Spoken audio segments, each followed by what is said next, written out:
Assalamualaikum warahmatullahi wabarakatuh.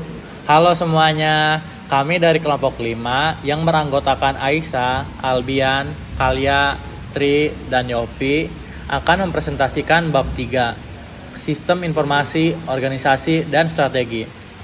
Bab ini membahas bagaimana sistem informasi mempengaruhi struktur organisasi dan bagaimana bisnis dapat menggunakannya untuk mencapai keunggulan kompetitif.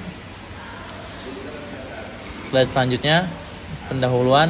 Organisasi modern sangat bergantung pada sistem informasi untuk menjalankan operasi mereka.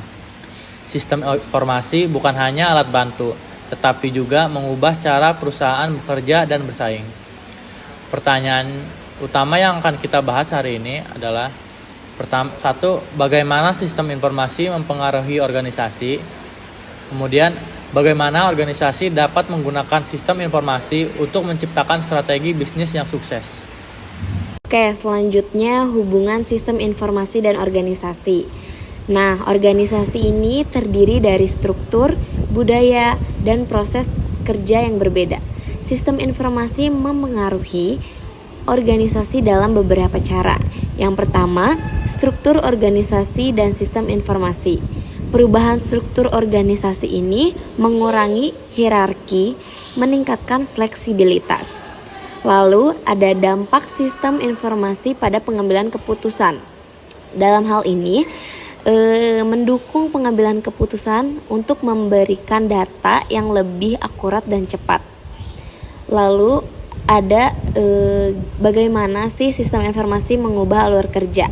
Nah, hal ini dengan cara otomatisasi proses bisnis dengan mengurangi biaya dan meningkatkan efisiensi. Selanjutnya, teori organisasi dan sistem informasi. Nah, perspektif teoritis tentang organisasi dan sistem informasi ini ada beberapa teori yang menjelaskan bagaimana sistem informasi mempengaruhi organisasi. Yang pertama, ada teori perilaku organisasi.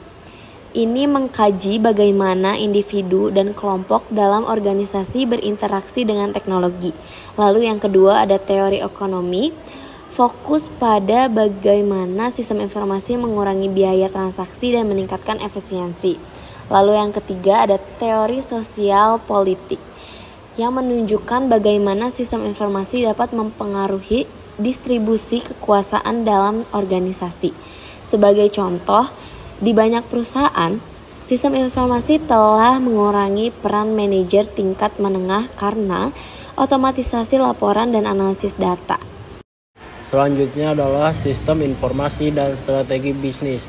Perusahaan dapat menggunakan sistem informasi untuk mendukung strategi bisnis utama seperti 1. Keunggulan biaya, menggunakan sistem informasi untuk mengurangi biaya operasional. Contohnya yaitu Walmart dengan sistem manajemen rantai pasok otomatis. Yang kedua adalah diferensiasi produk, menggunakan teknologi untuk menciptakan produk unik. Contohnya apa? Contohnya adalah Apple dengan desain eksklusif dan ekosistem digital. Yang ketiga adalah strategi aliansi, memanfaatkan sistem informasi untuk membangun hubungan bisnis yang kuat. Contohnya adalah Uber dan Spotify yang bekerja sama untuk pengalaman pelanggan yang lebih baik. Selanjutnya, model keunggulan kompetitif yaitu ada 2. Yang pertama, model 5 kekuatan. Yang kedua, model rantai nilai. Nah, yang pertama, Michael Porter mengembangkan model 5 kekuatan untuk menganalisis industri dan persaingan bisnis. 5 kekuatan ini adalah persaingan antara perusahaan, seberapa sengit persaingan dalam industri. Yang kedua, daya tawar pemasok, seberapa kuat pemasok dalam mempengaruhi harga. Yang ketiga, daya tawar pelanggan, seberapa besar pengaruh pelanggan terhadap harga.